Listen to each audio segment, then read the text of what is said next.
The text arrived between helping customers at my boutique. I'm leaving you and moving to Miami with my 20-year-old girlfriend. I've already emptied our joint account. Haha. My hands didn't shake as I read it. My voice didn't waver as I helped Mrs. Peterson pick out a scarf. The only sign that my husband of 12 years had just nuked our marriage via text was a slight tightening around my eyes. I waited until Mrs. Peterson left, her purchase wrapped in our signature silver paper, before typing my response. Good luck! My name is Claire, and at 38, I just received the most callous goodbye in history. But while Mark was probably gloating over his grand exit, imagining me in tears over his betrayal, I was calmly locking up my boutique for the day. The signs had been there for months. The late nights at work that never matched his pay deposits. The sudden password changes on his phone. The way he'd started going to the gym religiously, buying new clothes, trying to recapture his youth. 3 months ago, I'd found a receipt for dinner for 2 at an expensive restaurant on a night he'd claimed to be working late. That same evening, I'd opened a separate bank account at a different bank. A week later, when he mentioned wanting to combine our accounts to simplify things, I'd agreed cheerfully while moving my personal savings to the new account. The joint account he just emptied, it contained exactly enough to keep him from getting suspicious, about 2 months' worth of regular deposits. The rest was safely tucked away, along with detailed records of every suspicious transaction he'd made over the past year. My phone buzzed again. Don't bother begging. Melissa and I leave tomorrow. I'll send for my things later. Melissa, the new receptionist at his office. I'd met her at the company Christmas party. Watched her laugh too loudly at Mark's jokes. Noticed how she touched his arm when she thought no one was looking. She was young enough to be his daughter. Naive enough to think she was special. I didn't respond to his text. Instead, I called my lawyer, the one I consulted 2 months ago when I'd found the hotel charges on our credit card statement. It's time, I said simply. He just made his move. The papers are ready, she replied. I'll file them first thing tomorrow. Do you want me to have him served in Miami? No rush.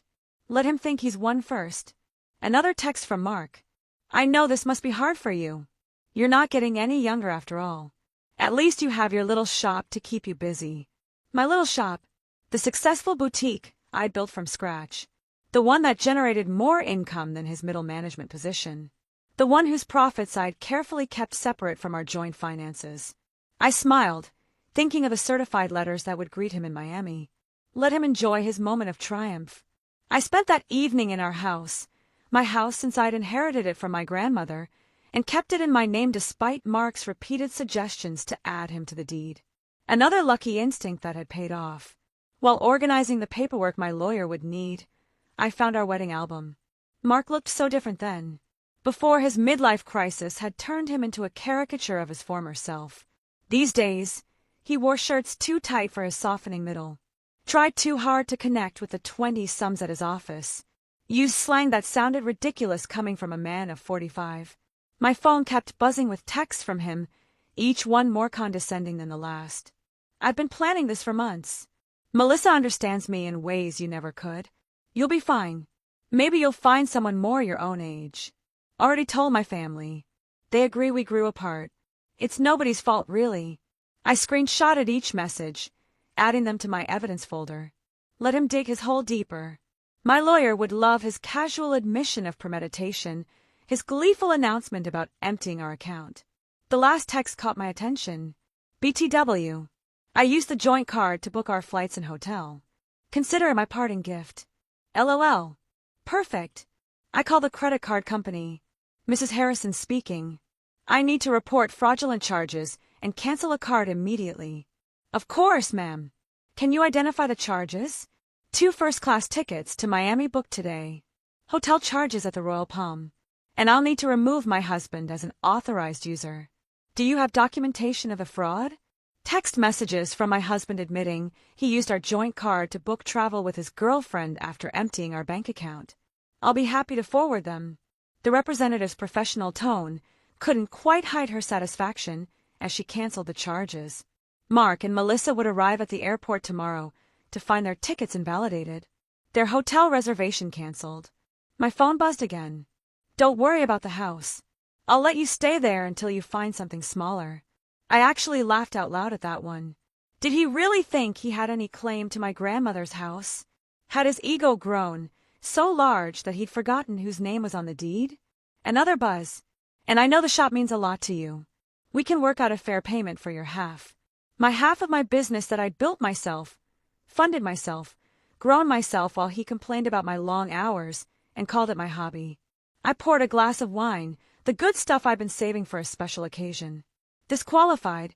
Tomorrow, Mark would learn some hard truths about property law and separate assets. But tonight, I'd enjoy the quiet and plan my next chapter. Morning brought a flurry of increasingly angry texts from Mark. What the heck did you do to our credit card? The airline won't honor our tickets. The hotel canceled our reservation. Answer me. I silenced my phone and headed to my boutique. Friday was always our busiest day, and I had a new shipment of designer handbags to unpack. Life goes on, even when your husband runs off with a receptionist young enough to be his daughter. Around noon, his mother called. Claire, dear. Mark told us everything about how controlling you've been, how you drove him away. He says you're being vindictive now, causing problems with his travel plans. I put her on speaker while I arranged a window display. Did he mention emptying our joint account and charging tickets for him and his girlfriend on our credit card? Silence. Then, well, he said you left him no choice, that you've been cold and distant. Barbara, I have his texts. Would you like me to read them to you? The one where he bragged about taking our money, or maybe the one where he mocked my age. Another pause. He did seem a bit cruel. I told him that text message was inappropriate. I appreciate the call, Barbara. I've always liked you, but I think it's best if we end this conversation now. My lawyer has advised minimal contact with Mark's family during the proceedings. Proceedings already.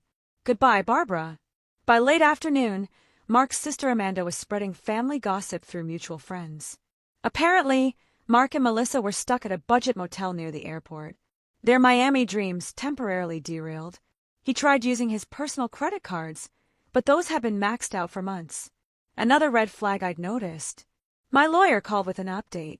The emergency hearing is scheduled for Monday. Given his admission of emptying the joint account and the documented credit card fraud, we're in a strong position to freeze all remaining assets. Has he been served yet? Not yet, but he'll get the papers at his new motel address. Speaking of which, his girlfriend's social media is providing excellent evidence. She's been posting about their adventure all day, including some choice comments about you. I smiled, thinking of my own documentation, a year's worth of suspicious charges, hotel receipts, text messages that proved premeditation. Mark had been so focused on his grand escape that he never considered I might be watching, waiting, preparing. My phone buzzed with another text. You think you're so smart, but I made copies of all the boutique's financial records. Half that business is mine. I forwarded the text to my lawyer, adding it to the growing file of Mark's mistakes. Let him learn the hard way about separate assets and business ownership. Sometimes the best revenge is simply being prepared. The emergency hearing on Monday was everything I could have hoped for. Mark showed up in his new young wardrobe. Designer jeans too tight for his age. A blazer that screamed midlife crisis. Melissa waited outside, her youth painfully obvious under the harsh courthouse lighting. My lawyer presented our evidence, methodically. Mark's gleeful text about emptying our account, his credit card fraud, his documented history of hidden expenses. Each piece carefully collected over months of quiet observation. Your Honor, Mark's hastily hired lawyer attempted. My client admits to some rash decisions, but Mrs. Harrison's actions have been vindictive and calculating. Calculating? My lawyer countered. You mean prudent? My client protected her separate assets and maintained detailed records of her husband's suspicious behavior. That's not vindictive. That's smart business. The judge reviewed my documentation. The separate property deed to the house, the boutique's incorporation papers in my name only, the careful separation of business and personal finances that Mark had always complained about. Mr. Harrison, the judge addressed Mark directly. You admitted via text message to deliberately emptying a joint account and using shared credit cards to fund a trip with your girlfriend. Do you deny this? Mark shifted uncomfortably. I was just trying to make a clean break by committing financial fraud. The judge raised an eyebrow. And now you're claiming rights to property that documentation shows is clearly separate from marital assets. The business grew during our marriage. Mark's lawyer tried again. My client is entitled to the business was established before the marriage, my lawyer interrupted. And Mrs. Harrison maintained strict separation of business and personal finances throughout. We have documentation of every penny invested and earned. I watched Mark's face as reality started sinking in. He thought this would be easy. Empty our accounts, run off with his girlfriend, maybe claim half my business in the divorce. He'd never bothered to understand my insistence on keeping things separate. Had mocked my careful bookkeeping as obsessive. The court finds sufficient evidence of financial misconduct. The judge announced all shared assets are frozen pending final dissolution. Mr. Harrison is ordered to return any funds removed from joint accounts within 24 hours. But that money's gone, Mark protested. We spent it on. Then, I suggest you find a way to replace it. The judge cut him off. And Mr. Harrison, the court takes a very dim view of using shared credit cards to fund adventures with paramours. Outside the courthouse, I heard Melissa asking Mark about their Miami plans. His response was lost in the sound of my heels clicking confidently across the marble floor. Heading back to the business he'd never understood or respected. The next few weeks brought a string of increasingly desperate moves from Mark. He tried claiming the boutique had been his idea. He remembered investing money in its early days. He even suggested he'd been my business partner all along. Claims quickly disproven by my meticulous records. He's getting desperate, my lawyer observed. His girlfriend's social media shows they're staying at her studio apartment now. Apparently, living on a receptionist's salary isn't quite the glamorous escape he imagined. Mark's family started reaching out, their tone markedly different from their initial accusations. We had no idea, his sister Amanda admitted. He told us you'd been cold, controlling that he needed to escape, but then we saw his texts. The way he bragged about taking your money. That's not the brother I thought I knew. His mother called again, this time in tears. The things he said about your age, about replacing you with someone younger. I raised him better than that. I thought I did anyway. I let their calls go to voicemail. Their support might have meant something weeks ago, but now it felt like rats deserting a sinking ship. The boutique thrived, ironically boosted by local gossip about my situation. Women started coming in specifically to show support, often leaving with far more than they'd planned to buy. My ex tried something similar. One customer confided while buying a designer handbag. Thought he'd take everything in the divorce. Men like that never expect us to be smarter than them. My phone still buzzed occasionally with texts from Mark, his tone swinging between anger and manipulation. You've ruined everything. I never meant to hurt you.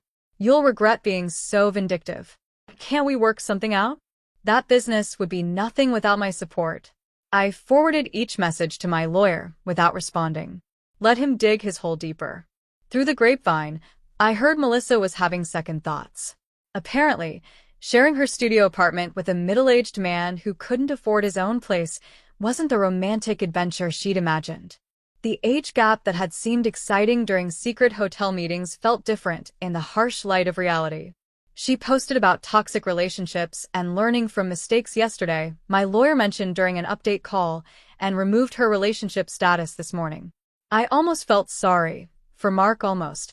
But then I remembered his haha after telling me he'd emptied our account, the casual cruelty of his comments about my age, the way he'd assumed I'd be helpless without him. Instead of pity, I felt something else. Pride.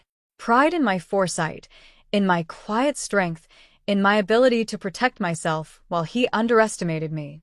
The final divorce hearing painted a very different picture from Mark's imagined triumph. Gone was his cocky attitude, replaced by barely concealed panic. Melissa was noticeably absent. She'd moved on to a coworker her own age. According to office gossip, Mark had shown up in his old clothes. The designer wardrobe apparently returned to help repay the joint account he'd emptied. His lawyer looked tired, probably from trying to find loopholes in my documented separation of assets. Your Honor, Mark's lawyer attempted one last time. Despite the separate property documentation, my client contributed to the growth of his wife's business through moral support.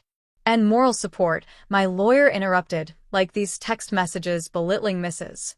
Harrison's business as a little shop or these social media posts calling it her hobby. The judge had clearly seen enough. The final settlement reflected my careful planning.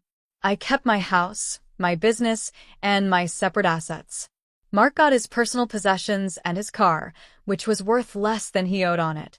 "You've destroyed me," he hissed as we left the courthouse. "I'll have to move back in with my parents." "No, Mark, you destroyed yourself. I just made sure you couldn't destroy me, too." His mother was waiting outside, ready to drive him to her house, his new home at 45. The irony of his situation wasn't lost on anyone. The man who mocked my age was now living in his childhood bedroom while I continued running my successful business. "You planned this all along," he accused. "You knew this would happen." "No, I just paid attention. And unlike you, I understood the value of keeping good records." His mother stepped between us. "That's enough, Mark. You've embarrassed yourself enough already." As they walked away, I heard her starting on him. "Honestly, what were you thinking? A 20-year-old emptying bank accounts, sending those horrible texts." I watched them disappear into the parking lot, feeling nothing but relief. Mark had thought he was writing the ending to our story with that cruel text. Instead, he'd merely set my carefully laid plans in motion.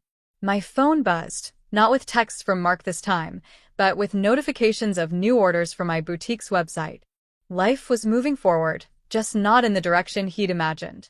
Part 3, Segment 1, 600 words.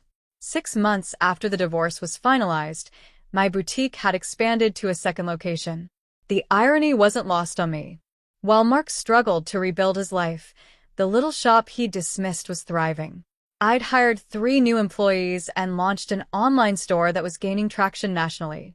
News of Mark's situation trickled back through mutual acquaintances. He tried dating apps, but found women his age weren't interested in a middle-aged man living with his parents. Younger women, having heard about his history through office gossip, steered clear. Melissa had apparently warned her friends about him, sharing screenshots of his desperate attempts to win her back after she'd left. His career suffered, too. The company's HR department had launched an investigation into his relationship with a subordinate, resulting in a formal reprimand. The promotion he'd been expecting went to someone else, someone who didn't have a history of inappropriate relationships with reception staff.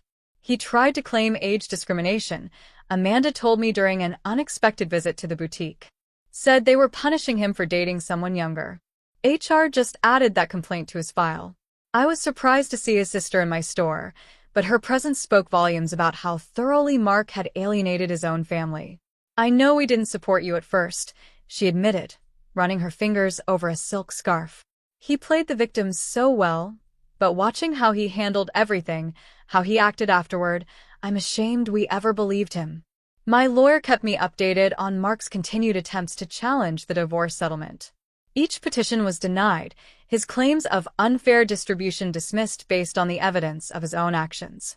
He actually tried arguing that his text about emptying the account was just a joke, she told me, laughing. The judge asked if haha made theft less illegal. The boutique's success brought unexpected validation. Local business magazines wanted to feature my story, not as a scorned wife, but as a savvy businesswoman who'd protected her interests. Young entrepreneurs asked for advice about keeping business and personal finances separate. The best protection is preparation. I told one young woman, who reminded me of Melissa, and always trust your instincts. Mark's mother called occasionally, usually after he'd done something particularly self-destructive. He tried online gambling, hoping for a quick fix to his financial problems. He'd gotten involved with a pyramid scheme that promised fast returns. Each attempt to recover his former lifestyle just dug him deeper into trouble. "I don't know where we went wrong with him," she sighed during one call. His father and I offered to help him get back on his feet if he'd just take responsibility for his actions. But he's still blaming everyone else. "You, Melissa, his company, the judge." I listened politely but maintained my distance. Their family drama wasn't my problem anymore. My life had moved forward, filled with plans for a 3rd boutique location and a possible expansion into luxury accessories. The only reminder of Mark's impact on my life was a framed screenshot hanging in my office. His final text before I blocked his number. Have fun with your little shop. At least it'll keep you busy in your old age. Below it sat my latest business award. Proof that sometimes the best revenge is simply succeeding on your own terms. 1 year after the divorce, I hosted a grand opening for my third boutique location. The event attracted local media, and the story they wanted to tell wasn't about my failed marriage. It was about a successful businesswoman expanding her brand. Mark's betrayal had become a mere footnote in my success story. During the event, Melissa unexpectedly walked in. She looked younger than ever. Or maybe I just felt that much stronger. She shifted uncomfortably, clutching her purse like a shield. I owe you an apology, she said quietly. I believed everything he told me about how you were cold, controlling, how you didn't support his dreams. Then I watched him try the same manipulation tactics on me when things got tough. I continued arranging a display of designer sunglasses. Those weren't his dreams, Melissa. They were escapes. There's a difference. I know that now. She paused, then added. He tried to move in when you froze the accounts. Thought my studio apartment would be temporary. After 2 weeks of him complaining about the size of my closet and suggesting I take out a loan for a bigger place, I understood what you meant about the difference between dreams and escapes. I actually laughed at that. Let me guess. He had big plans, but no way to fund them. Exactly.